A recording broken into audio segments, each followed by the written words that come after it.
day to everyone. This is Lovely Rivera and welcome to your show, A Taste of Love. You know what? It's a very special episode for today because we are back here at this quaint, cozy, really nice, colorful restaurant along Quezon City called Pukaberry. And I'm very, very happy na nagpaunlak po muli ang aking kaibigan at owner nitong Pukaberry Cafe, none other than Chef Jeanette Marco. So thank you sis talaga. Second hirit na namin dito sa iyong magandang lugar at dahil sa positive feedbacks na nakuha namin, dahil sa ganda ng restaurant mo at sa sobrang galing ng spread na ginawa mo, ito, magte-take two tayo dito sa lugar mo. So thank you so much for allowing us to do our show again dito sa Pukaberry Cafe. And you know what? Itong restaurant na to is, ang ganda ng storya behind this restaurant na kinuwento na nung aking friend na si Jeanette noon. And this restaurant is a testament not only to her strength, her creativity, and her passion, but also to the fact that if you persist, if you're willing to, just fight all the odds in your life, you can come out victorious. That's why hindi lamang ito ang kanyang restaurant, meron din siya sa New York. Imagine to have a restaurant in New York City. And mag-uumpisa pa rin siya ng isang restaurant sa Camp Aguinaldo naman, and this time it's going to be called Mista. So I think opening yata silang by this time. So anyway, congratulations. Just a short background story tungkol sa aking kaibigan at ang may-ari nitong Pukaberry na walang iba kundi si Chef Jeanette Marco. So thank you again for letting us use your facility. So guys, hindi na natin patatagalin pa, kasi medyo punong-puno ang ating episode for today because of course the chef of Pukaberry Cafe and the owner na rin, si Ms. Jeanette, will be showing us a dish. And also, I'll be sharing with you a very, very simple dish. Actually, ito, sobrang dali, sobrang easy, and normally ginagamit ito sa pork or sa beef, usually beef. But this time, I want to do a twist, gagamitin natin ito sa fish. Para naman yung mga bata, kasi usually yung mga bata, di ba, they're mga meat eaters kadalasan. So, ito, tuturuan natin silang kumain naman ng fish, na hindi nila masyadong naiisip na parang, oh my goodness, fish ito. Di ba? Usually, ganun yung reaction nila pagka mga fish or gulay yung hinahain nyo sa kanila. So, itong dish na to, gagawin, iti-tweak natin ng konti. We'll be using fish, pero yung sauce niya is masarap because medyo matamis-tamis siya. Siyang gusto ng mga bata. But anyway, mamaya papakita ko yan ng buong buo. Meantime, we will take a short break. Papasalamatan na natin ng ating mga sponsors sa ating show, and we will be right back to show you our first recipe. So keep it right here on A Taste of Love.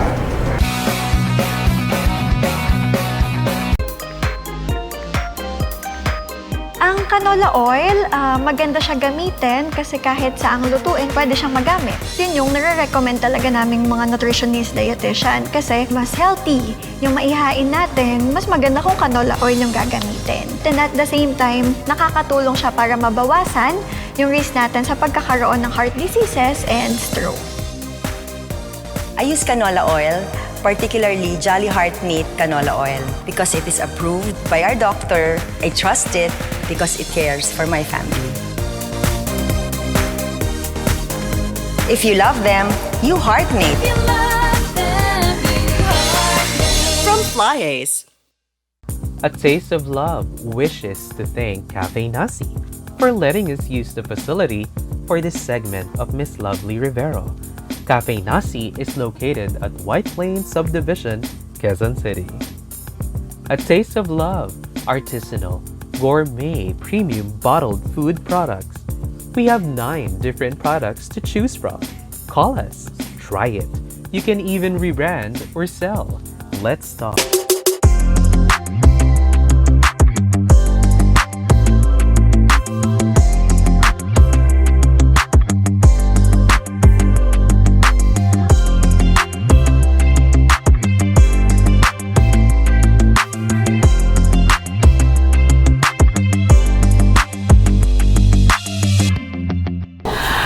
Magandang hapon everybody, Chef Jeanette with you, and I am here right now at Pukaberry Cafe for another segment na Taste of Love. Very exciting ang episode ngayon kasi bukod sa first time ko as a segment host with Miss Lovely Rivero, it's a great opportunity. Ako naman po ay magpe-prepare sa aming segment ng Patok sa Kusina ng Acai Bowls. Pero bago ko gawin yan, meron akong celebrity chef na guest, kundi si Chef G. Hello! Ayan! Aking very own Chef G dito sa Pucaberry Cafe, Mr. Cafe, at kaya siya nandito ay tutulungan niya akong gawin ang acai bowl. Chef, bakit natin to gagawin ngayon? Ha? Bakit? Dahil kailangan namin ng energy, kailangan namin ng healthy food, lalong-lalo na ngayon sa panahon ng pandemya. O, Chef, Okay, let's start. i-ano natin ang ating mga ingredients right now. Kung makikita niyo po sa spread namin sa harapan, we have a lot of healthy food and ingredients. Okay, ang main ingredients natin ay ang aming homemade na yogurt. Ngayon, bakit? At ang aming chia seeds. Chia seeds, ginagamit natin yan because chia is one of our superfoods. It's very high in antioxidant, fiber, protein, low in calorie, at napakaraming vitamins. Kinakain mo ba yan, Chef, daily? Yeah. Parang I mix gusto this mo up. yata ng lechon kawali kaysa sa chia seeds, Chef G, ha? And then we have Ano? also granola. Granola. And then muesli, chocolate Muesli. muesli. We have raspberry. We have the acai berry. Of course, the soaked overnight chia seeds. Sinok natin saan yan? Sa lukewarm water. Lukewarm water. Honey. With honey.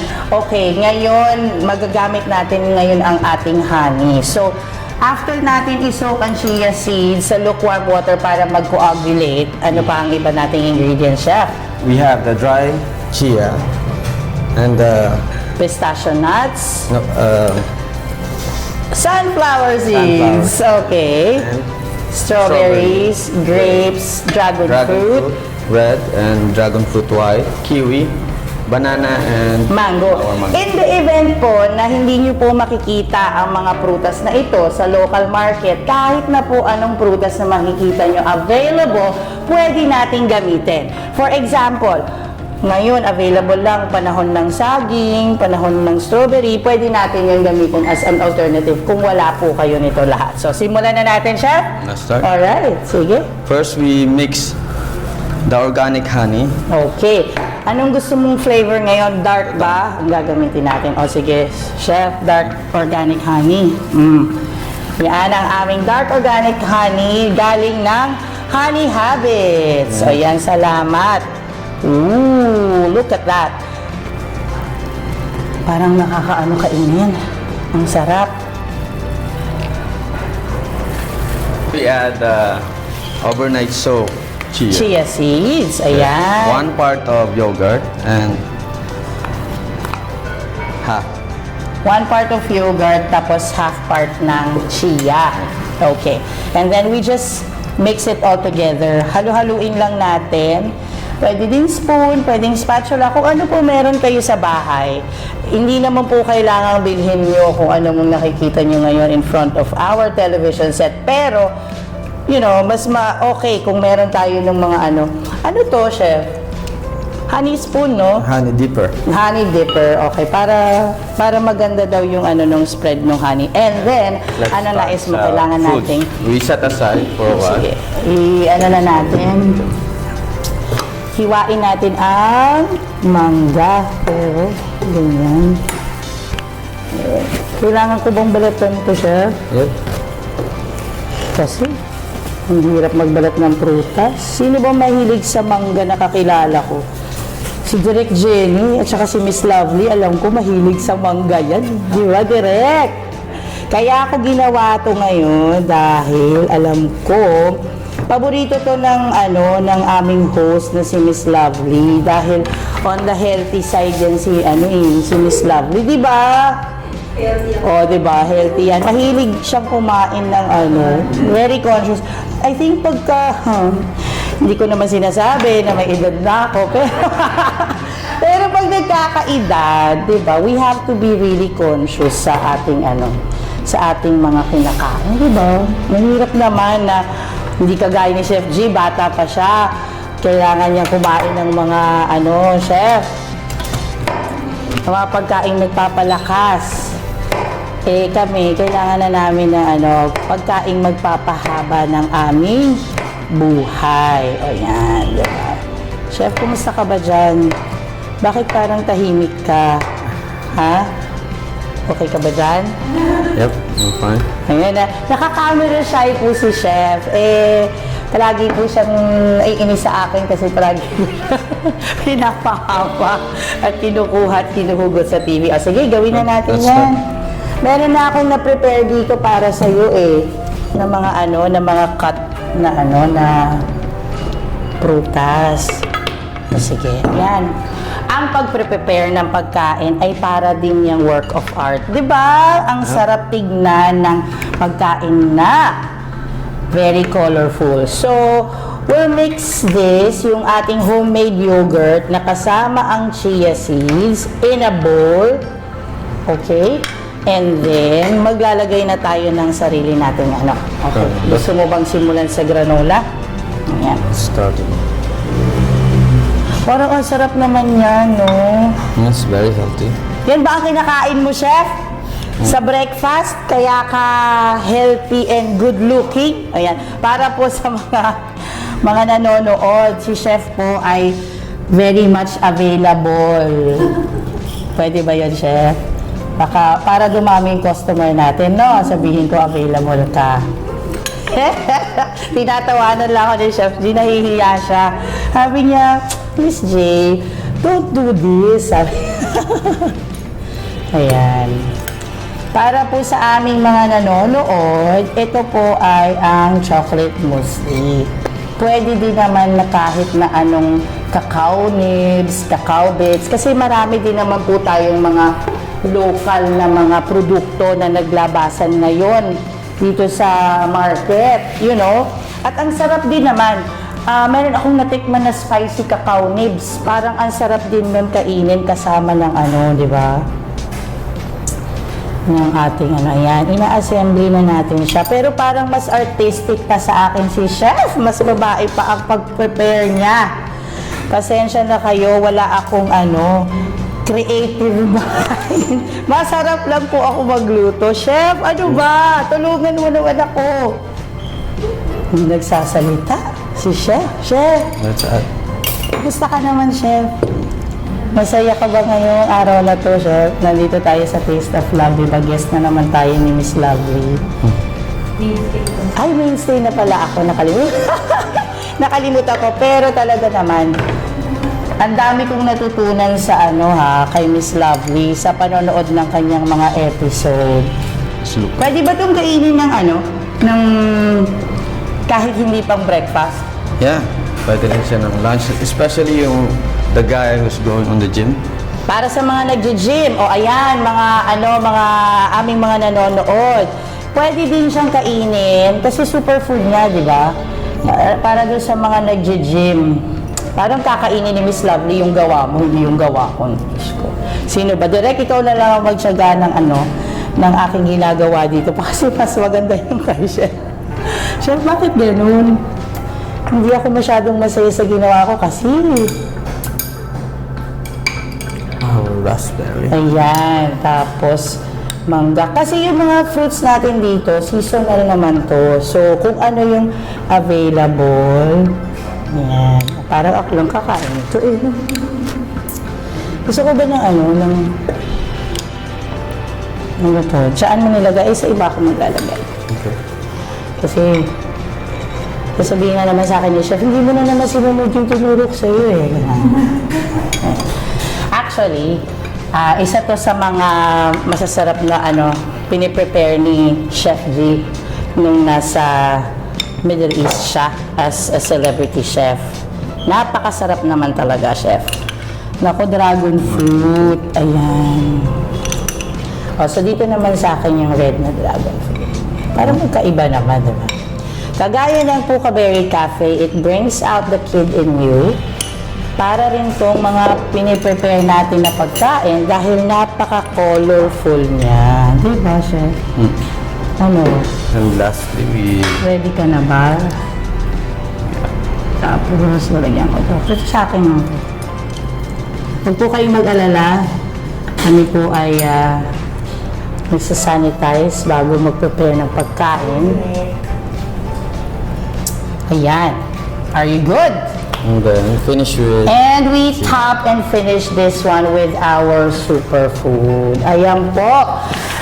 O yan, mabilis na mabilis in passing para po ma-recap natin kung ano ang ating ginawa for today. Acai bowls consisting of our homemade yogurt, chia seeds that is soaked overnight with warm water para ma-coagulate, seasonal fruits kung ano pong meron ngayon sa market, at the same time granola, which is like really very healthy, muesli, and ang ating honey. Dark honey tayo ngayon, no?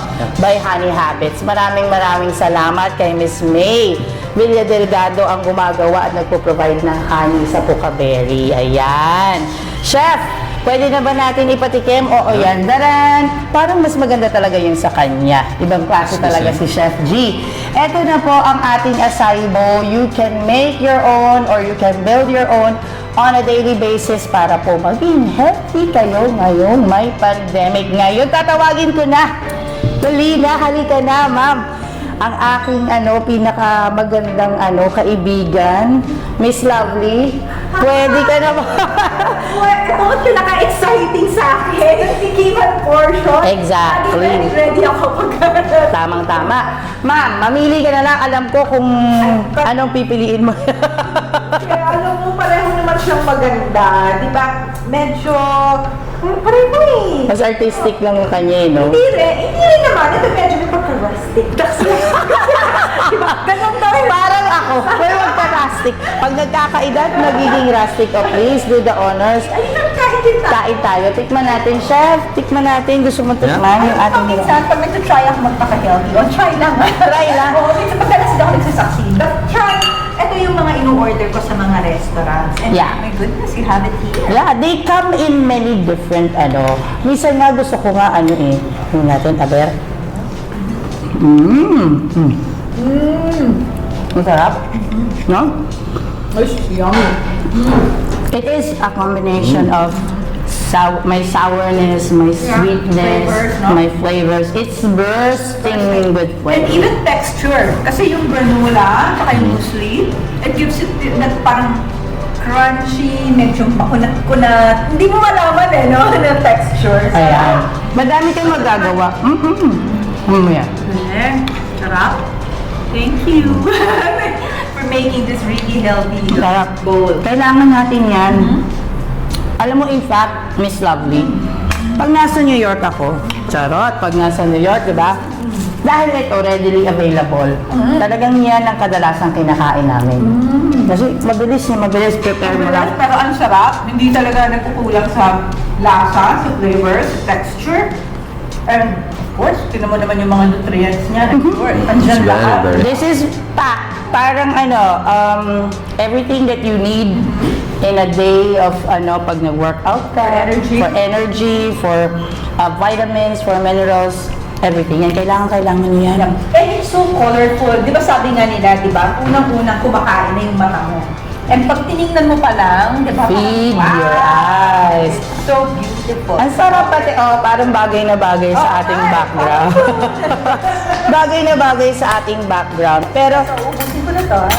kidding aside, Miss Lovely, talagang kailangan natin yan nowadays. We have to take good care of our health para maano tayo sa pandemya, di ba? At least ngayon medyo na tayo, nakakabili na tayo noon na mga ingredients. Kasi dati nung unang natin, di ba, hirap tayong kumuha ng ganyan. Wala ka makuha mga chia seeds. mga- Sarado, wala Now, kang di ba? We have it. It's readily available. At saka, ang maganda naman dito kasi you don't really need much, di ba? So, yung, di ba, kung bibili kayo, matagal yung... konti lang. And meron lang po akong i-share at na technique sa mga nanonood. Kung bumibili po kayo ng mga fresh na prutas at sa palagay nyo gusto nyo pang mag-create at kumain ng ganito on a daily basis, pwede nyo po siyang i-freeze. Oh! Yan, para hindi masira. Oo, kasi mabilis yan eh. Because Because, shock mo. oo, because of our humidity dito sa Philippines, Yes. madaling masira ang mga prutas. Tingnan mo nga, yung saging kaganina, binili ko green yan ngayon. Oo, yung mangga kanina hilaw yan.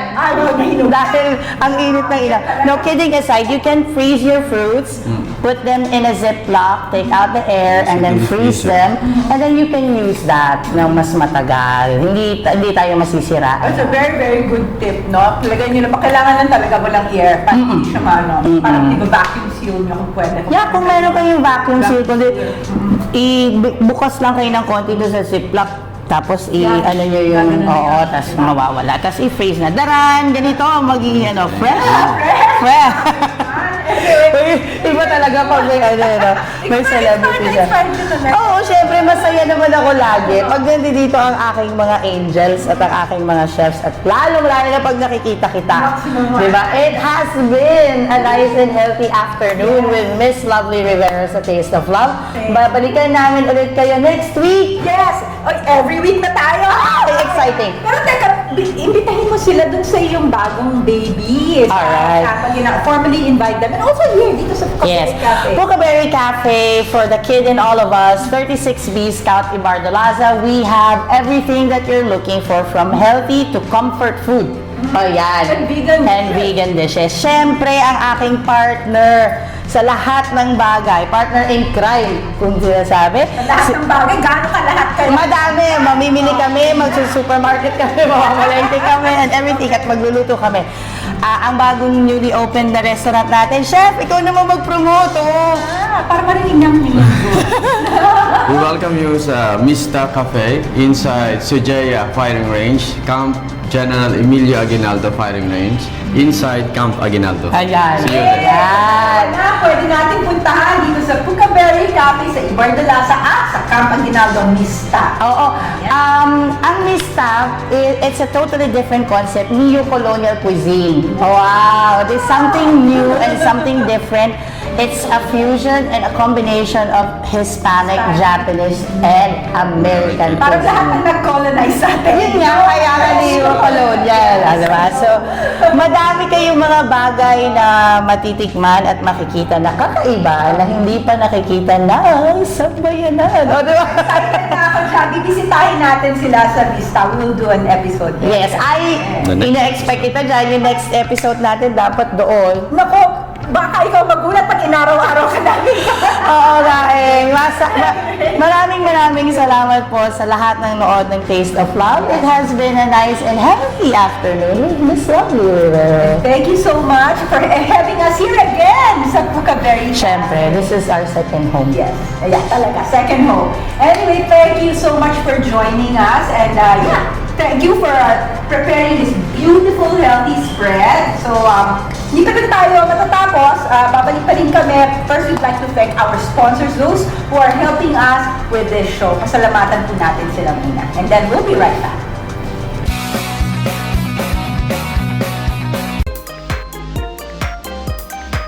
Ang canola oil, maganda siya gamitin kasi kahit saang lutuin, pwede siyang magamit. Yun yung nare-recommend talaga naming mga nutritionist dietitian kasi mas healthy yung maihain natin, mas maganda kung canola oil yung gagamitin. And at the same time, nakakatulong siya para mabawasan yung risk natin sa pagkakaroon ng heart diseases and stroke. I use canola oil, particularly Jolly Heart Meat canola oil, because it is approved by our doctor. I trust it because it cares for my family. If you love them, you heart meat. From Flyers. A Taste of Love wishes to thank Cafe Nasi for letting us use the facility for this segment of Miss Lovely Rivero. Cafe Nasi is located at White Plains Subdivision, Quezon City. A Taste of Love, artisanal, gourmet, premium bottled food products. We have 9 different products to choose from. Call us, try it. You can even rebrand or sell. Let's talk. Hi guys, and welcome back to A Taste of Love. nowadays, to be gainfully employed, usually we need good education, di ba? But not only that, aside from good education, we also need good skills. That's why there are training centers, assessment centers that provide this. But because of the pandemic, I'm sure po na naapektuhan din ito. So right now, we will be talking to the owner administrator of CMQC, Mr. Franco V. Claridad, and he will tell us about, of course, his training and assessment center and how has the pandemic affected his operations. Sir, hi. Yes. Thank you so much. Pareho naman tayo nag-sanitize, Yes, no? So, okay lang. Safe. Anyway, yes, sir.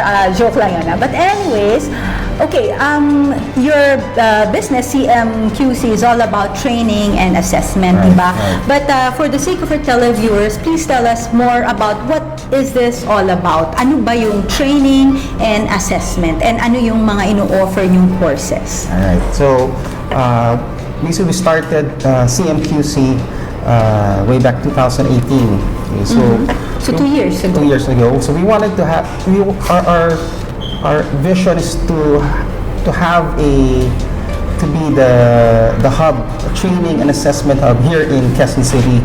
And you know, of course, Quezon City is the biggest city, Biggest. so there's a lot of people that would like to, you know, Have skills. to get their, yes, to be trained. And we wanted to provide opportunities to not only for those, you know, I personally have an advocacy. We want to provide scholarship through TESDA to the less fortunate, especially for those who haven't really hindi Graduate. graduate talaga, experience college. So this is an opportunity for them to really have formal education through our center, provide them the opportunity that probably would never have.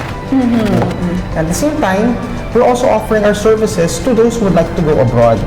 Right? So the program that we are providing, we offer training and assessment for housekeeping NC2. Yan ang mga gustong magkaroon ng career sa hotel, Yes. especially for abroad. It's being required now, you know, when you go abroad, and even locally, you know, hotels, they would require you to get a certification that you've underwent training for that industry. Right? And not only hotels, not only for housekeeping, but we're also offering cookery NC2. Yan naman ang mga gustong maging Sa kitchen naman kitchen, sila, or no? maging chef. Maging You chef, know, yes. Those want, you know, to have a career. I'm sure maraming gusto maging chef. And it starts with that form of training. So, and those who like to go abroad. It's also being required when you want to work abroad and also locally. And even yung sa mga gustong magbarko, di ba? Yung sumakay sa barko, exactly. no? Yes, and yung mga those who would like to work sa mga luxury ships, even mga seamen, mga seafarers natin, they have to take the course, not cookery and also housekeeping. Housekeeping. NC2. And since we all know that, you know, the BPO industry is thriving, we're also offering contact center NC2. Oh, already you have that also. Right. Oh, lalo na So, ngayon, di ba? Puro mga call centers, yes. madami tayong mga, even mga graduates, no, Right. na nag-a-apply as call Yes. center agents. Right. And it's good to, you know, train them Right, well. Kasi right. kung ito yung way para maging gainfully employed sila, why not? Di ba? And this is something, this program is something close to my heart, being in the industry for more than 10 years. So I used to do, you know, I of course I know the ins and outs. So our center, what we do is we make sure that an applicant or a trainee, kahit wala siyang experience, we would really equip them, prepare them for them to be hired, regardless if they don't have the work experience that normally a BPO company would require. But we train them, we give them actual experience. We do have clients abroad that are willing to provide their services for those trainers, for us to be able to experience an actual. So parang mock, Right, mock right, setup. yes. Yeah, that's nice. So, so basically, that's what we're offering, those three programs, which I feel is so relevant nowadays. You know, especially I honestly believe that our workforce has to be trained properly. Yes, properly. Right? Kasi nga, di ba, we're one of the biggest exporters Right, of labor. And so, ang ganda nung inyong pakay Right. because you want, the Filipinos to present themselves out there in the world well-trained, Exactly. well-skilled, Right. di ba? So, yun yung pinoprovide ng inyong Yes. company. Okay, but then, of course, that was 2018. And then comes 2020, the pandemic strikes. How did this affect you? I mean, firsthand, like, paano to? Kasi syempre, hindi naman in-expect to ng maraming tao, di ba? Bagla na lang nangyari. And ang unang-unang naapektuhan is, syempre, the entertainment Yes. industry, yung mga nagsaradong mga borders, ang mga airports, and isa sa mga talagang clients nyo are yung mga pinapadala nyo sa ibang bansa na mga workers, no? Na Right, na-train right, niya, right. na ninyo, rather. So, paano po ito? Like, how did you cope with this pandemic, with the change that it brought? Well, it really, like all businesses, it really hit us. But to me, what really made me more sad, I guess, is those graduates of ours that were supposed to leave. Oo nga, And those are opportunities that they could have. It's a Lost It's a big loss for them, to be able to help their families. So personally, that part really hit me. But of course, And it's always good to take it positively. Yes. Probably siguro kaya hindi rin nangyari yan because it was in the right time. Kasi kung lalo na siguro Yes. masama kung doon sila na stuck, Correct. 'di ba, Correct. abroad, no? But at least they have the skills now. Right. And when the market opens, when the Yes. border opens, probably they'll be the first ones to That's- go that's because true. they're skilled. That's true. So it's and ako kasi naniniwala na never naman na natatapon or nasasayang kapag Yes. you learn something. especially Diba? especially with education, Yes. it's a good investment. Yes, You can- exactly. you may not use it now, Now, but eventually, in the eventually. future, you'll be able to use it. Yes. And of course, with the pandemic, we had to also learn to adjust our core business, in terms of course, face-to-face learning is not allowed. Yes, yeah, that brings me to my Right. next question. How did you cope? Kasi syempre, like, you have the business, ongoing business, Yes. and then you have to, like, work around the Exactly. pandemic and all the measures that the government and, the safety measures that we have to take into consideration. So how did you actually work around that? But first of all, it's challenging because you need to take in mind, of course, what kind of approach will you be using. You cannot compromise the safety, safety. of your students and also my staff as well. So we had to, like most of the business, not all, we had to go online. Yes. But that's also a challenge because And usually yung technology, kailangan i-beef up nyo, to be able to. It took us 2 months actually Yes. to really Parang upskill ourselves. Yes, in terms of technology. Like Zoom and Google Yes, Meet, yes. those terms that you haven't heard. Yeah, Now exactly. It's such a Bigla ngayon, yun na common talaga yung thing the for main everyone. thing. Exactly. So how are you going to do about it? How are you going to use it? But I believe in technology. What's good about having this kind of technology? You have far more reach than the usual. Of course, we know the problem with the internet, so it's a work in progress. But and one thing that we want, it's also a challenge for us, is to make sure that we cannot also compromise the learning. Yeah, in education, quality, the the quality of it, quality. exactly.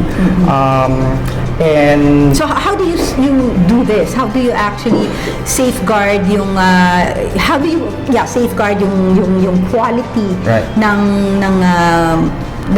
learnings nyo, ng pagtuturo nyo, and what's the quality control like in terms of this? It's a good question.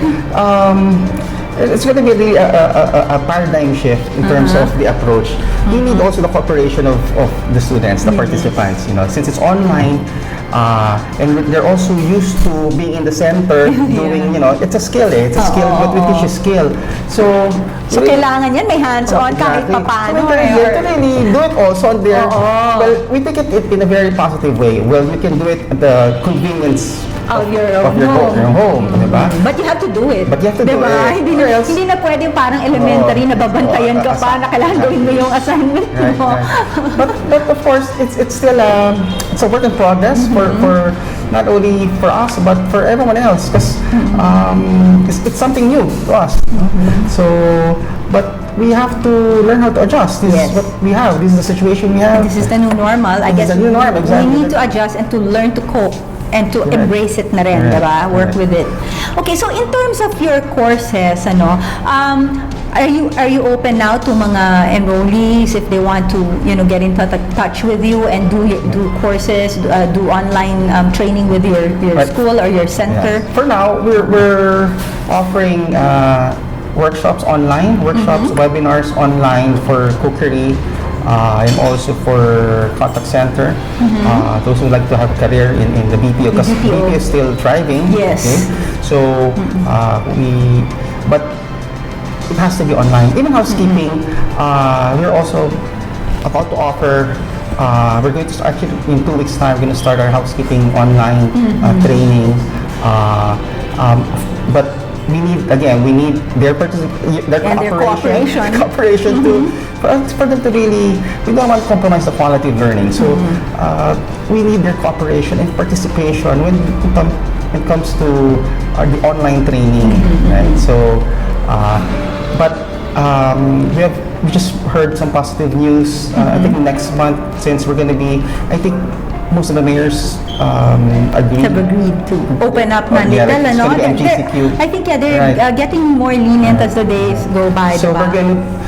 So if the announcement would push through, then we can open more of our center. But of course, we still have to follow, the social distancing. Protocols. It's going to be on a limited basis. But since it's skills-based program, I really do recommend to our students or trainees to you have to visit also the center. Yes, to come to the center talaga. So, Iba pa rin yung talagang, hands-on. So, lecture, more of online. Yes. But the actual practice. it has to be.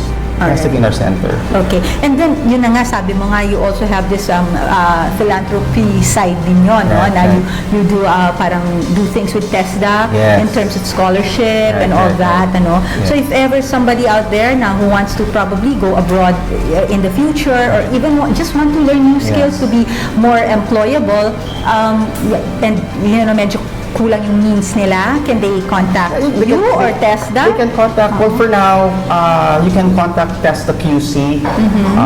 You can just inquire for, about housekeeping, cookery, or even contact center. But you can also, of course, go directly with us. And because there's certain qualifications, just call us first and then we'll tell you the qualifications. I-assess nyo na lang. Yes, we'll assess you. We'll get the interview first because, of course, the scholarship that's really meant for those who are really in need. Yes. Particularly the indigent. Right. So that's to me, that's close to my heart because we're offering scholarship to the less fortunate for them to have the opportunity to really. With our previous classes for our scholarship, some of them haven't really experienced being in a classroom. Air-conditioned classroom. And I want them to experience that. And to have that sense of achievement when they graduate, like something to be proud of. Yeah, and you're a big part of it. Your center is a big part. And to me, their success is our success. Your success. Actually, ganun naman normally ang mga schools or training centers, no? Like when you see your graduates parang, do well in life, diba? That's really your crowning glory, I think. So, I commend you and your center for, having that vision and having that motivation, no, to be able to help the Filipinos. So, thank you so much. We need more people and more businesses like you and like your business. And I hope na, kapit lang tayo kahit mahirap tong pandemyang ito, lalagpasan din natin to, right? Let's hope and pray. Filipinos, they're very resilient. Iba yung Filipino spirit. This is just a temporary setback for us. I always tell our graduates who, we're not able to leave yet or, just think, be Yeah, positive. positive and lang. Don't stop learning. You know, we still have other courses to learn from. Yeah. So, you know, Yeah, and just wait for the right time. Anyway, yung knowledge na yun, it's never lost. Huh? Right, It's always good to right. learn something. And one thing that we've also learned in our center, learn about this pandemic is also embrace technology. Oh, yeah, actually, So- I'm learning that myself. Right. So I learned it, you know, the hard way. Yeah. So ang alam Same ko lang is here. Facebook, I you know. know. and- Diba, and the basic social basic- media na basic- lang. But you know, we have to embrace technology, and I realized how great How it is. useful and, you know, we have webinars that can go as far as Yeah. US, Europe. The Middle East. Right, and it's also one way to help them kasi namimiss nila ang Pilipinas and having those, we teach Filipino cuisines and all, and then, you know, parang nagiging one big family because we have regular Yeah. enrollees. Yeah, mga suki na. Exactly. Yeah. So- Okay. So I'm looking forward to actually doing an episode in your center. Kasi since may cookery kayo, no, Yes. 'di ba? I'm sure we can invite your mga graduates maybe Right. who can share their talents, 'di ba? And to inspire other people out there to, you know, pursue their passion for cooking, if ever it's in cooking or yung kung gusto nilang mag-work sa hotel nga, Yes. 'di ba? It's all about passion and the willingness to learn, 'di ba? Right, And then, you know, just ride this out, the pandemic, eventually we'll see the light, I Right, guess. Diba? Ganun naman lagi eh. Lagi naman meron tayong ending na maganda eh, diba? Ever since there's a naman. silver lining in all of Yes, exactly. So thank you so much for visiting us, and next time punta na kami sa center mo. Sisilipin pleasure. namin, It's a pleasure, sisilipin ma'am. namin yung center ninyo, and please invite them Right. if ever they want to visit your site, your Right. yung sa web nyo, Yes. or kung gusto nila mismo physically pumunta sa center nyo to check out the facility. Where can they go? Well, we're located at the heart of Quezon City. We're in along Quezon Avenue, corner G. Araneta Avenue at Primark Town Center. We occupy the whole second floor of that building. And you can check our Facebook page, that's chefmaritime.qc. You can see all the all activities there, the courses. Sometimes we have live feed there. So please visit our FB page, and you can always visit our center there. We're more than happy to tour you around. Of course, let's follow the Protocols, of course. I'm not gonna let you in if you don't have a Face mask, face shield. shield. Alright. Mas maganda kung meron kayong test result na negative. Alright. And how about your rates? Para naman dun sa, halimbawa, hindi makapag-qualify for scholarship, your rates, kamusta naman po? Is it affordable? The rates are very, you know, but one thing positive about having this pandemic is we're able to lower down the rates. of course. Of course, kasi online, like for example, for cookery or culinary, they don't have to spend for the ingredients Yes, being yes. our center. So the rates, just message us there. Yeah. We'll talk about it. O yan, very flexible ang rate. So, di ba? But we're- Pwedeng pag-usapan. But we're really very affordable, you Okay. know. So I honestly believe that I don't really, to me basta madaming mag-join.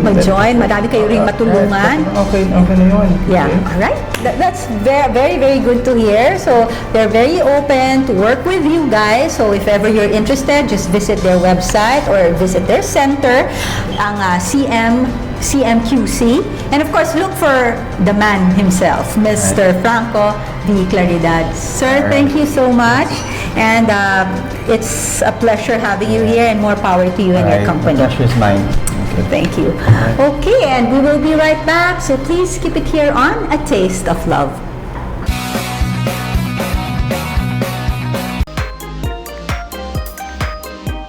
Ang canola oil, meron siyang tinatawag na omega-3 at omega-6 fatty acid.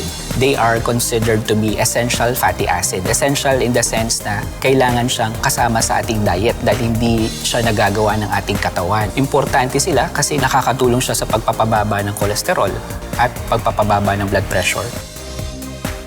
I use canola oil particularly Jolly Heart Meat Canola Oil, because it is approved by our doctor. I trust it because it cares for my family.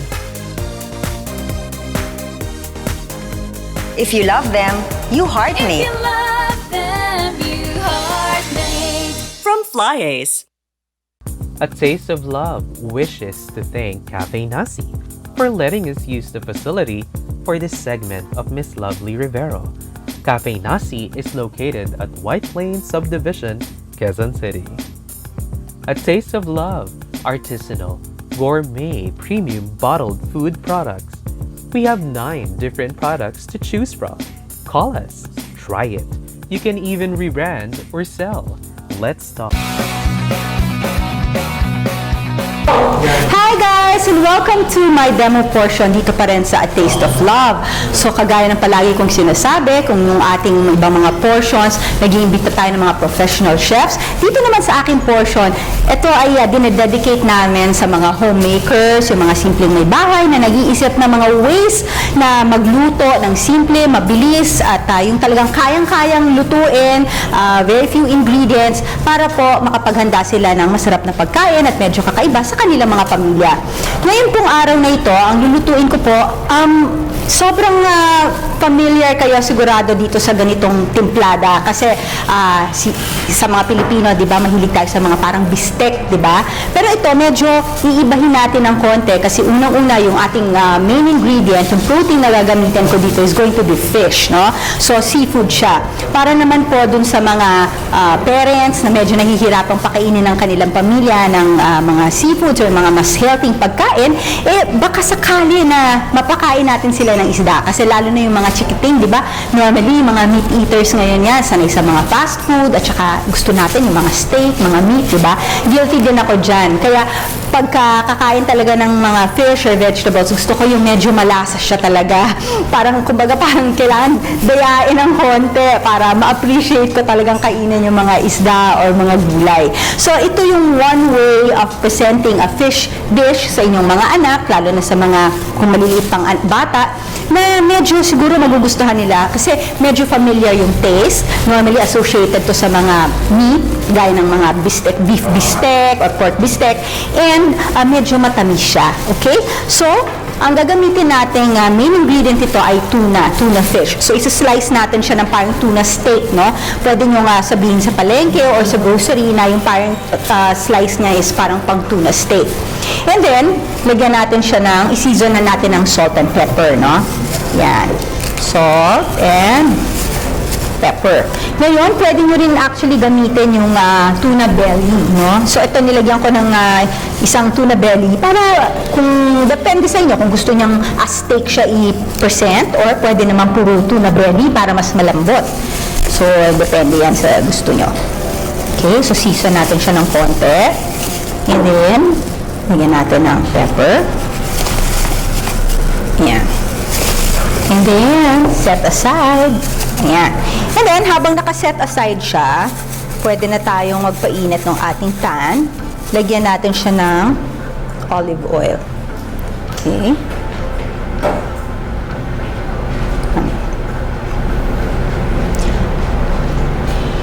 Yung iba, usually nilalagay yung olive oil with a little butter kasi iba rin yung flavor ng butter, no? Mas parang malinamnam. So, depende rin po yan sa inyo kung gusto nyong lagyan. Alright? And then, lagyan natin siya ng konting garlic. Yan.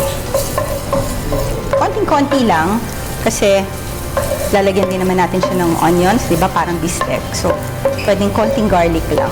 Parang hint of garlic lang. There. Tapos, dito na natin ipiprito yung ating tuna. Okay, lagay na natin yung ating tuna.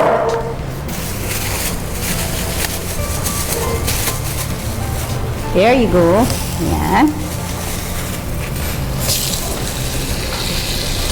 Ayan. Kung gusto nyo ng belly, gaya na sinabi ko, ayan. May isa tayong belly. Okay.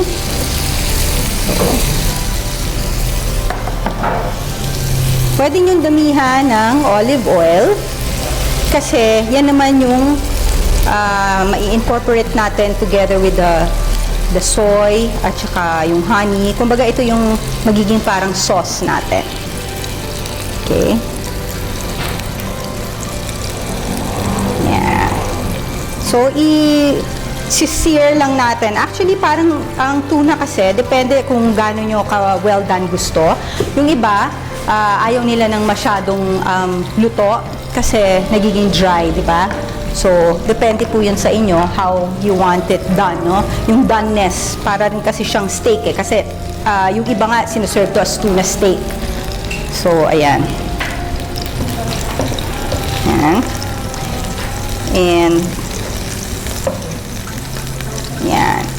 Madaling-madali lang maluto kasi ang tuna eh. It's a very delicate fish. Lalo na kung kung ang slices nyo maninipis. Or yung belly, napaka-delicate niya, mabilis lang. There you go. So, hintayin natin siyang maluto ng konti. Tapos, isi-set aside muna natin and then we'll work on the sauce. Pati yung sauce, pwede nang mahina na. Kasi you don't really have to cook it that much.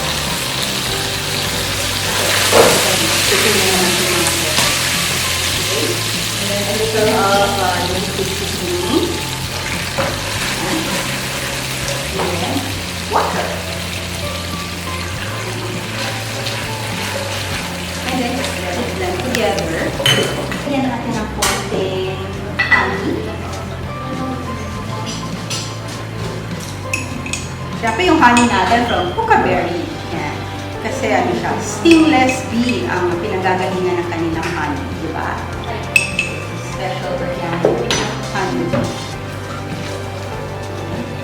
And then, para dun sa bistec flavor natin, lalagyan natin na ating lemon juice. Konting-konti lang. Depende rin sa inyo kung gaano ka-asin yung gusto. Ayan. Ating nag-isang belly. Ayan. Version ng ating sweet bistec with belly. Para meron tayong belly, meron tayong steak. Steak cup. And then, just let it all blend together. Para din yung flavors ng onions lumasa din dun sa ating sauce at syempre sa ating fish steak and fish steak. There! Kapag medyo lumakot-lapot na, kasi yan basically lalakot naman yan because of the oyster sauce. Ayan.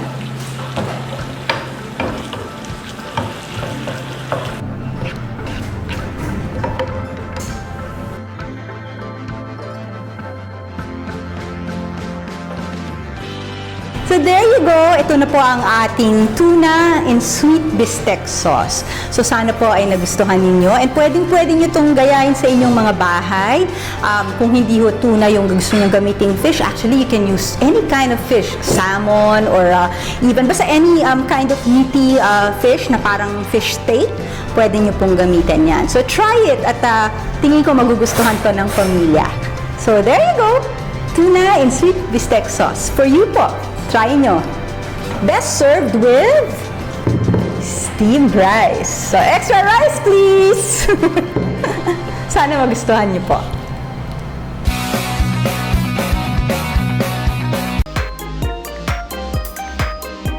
Ang canola oil, meron siyang tinatawag na omega-3 at omega-6 fatty acid. They are considered to be essential fatty acid. Essential in the sense na kailangan siyang kasama sa ating diet dahil hindi siya nagagawa ng ating katawan. Importante sila kasi nakakatulong siya sa pagpapababa ng kolesterol at pagpapababa ng blood pressure. I use canola oil, particularly Jolly Heart Meat canola oil, because it is approved by our doctor. I trust it because it cares for my family. If you love them, you heart meat. From Flyers. A Taste of Love wishes to thank Cafe Nasi for letting us use the facility for this segment of Miss Lovely Rivero. Cafe Nasi is located at White Plains Subdivision, Quezon City. A Taste of Love, artisanal, gourmet premium bottled food products. We have 9 different products to choose from. Call us, try it. You can even rebrand or sell. Let's talk. So guys, nabusog ba namin kayo ng mga iba't ibang klaseng healthy bowls na prepare ni Chef Jeanette Marco? And nagustuhan niyo ba yung aking fish dish? O di ba, napakasimple, ang dadali. Actually, parang no cooking nga halos lahat eh. Yung aking fish, konting-konting cooking lang. And yet, pwede kayong mag-serve ng mga masasarap at healthy na mga dishes para sa inyong pamilya. So again, thank you very much Pukaberry Cafe, to the chef and owner, Ms. Jeanette Marco. Maraming salamat for the second time around. Pinaunlakan mo kami dito sa iyong napakagandang lugar. And again, don't forget, meron na rin silang isa pang restaurant, ang Mista, sa loob po ng Camp Aguinaldo. So hopefully, you will also visit their restaurant in Camp Aguinaldo. And of course, dito pa rin sa Pukaberry Cafe. They're open for dine-in and also for delivery or pick-up. So, supportahan po natin ang kanilang mga restaurants. And again, I would also like to thank Fly Ace Food Corporation, Jolly Food Products, the Cochanco family, especially my friend Elise Cochanco, for supporting me sa aking mga endeavors sa mga feeding programs, and also for supporting my portion dun sa ating mga ingredients. So, maraming salamat to Jolly and Fly Ace Corporation. And of course, salamat po sa inyong lahat for always tuning in and for your good feedbacks. And also, if you want us to execute anything or to do anything, any recipes that you might be interested in, or if you want to actually be here on our show and do your own recipe, makipag-ugnayan lang po kayo sa amin.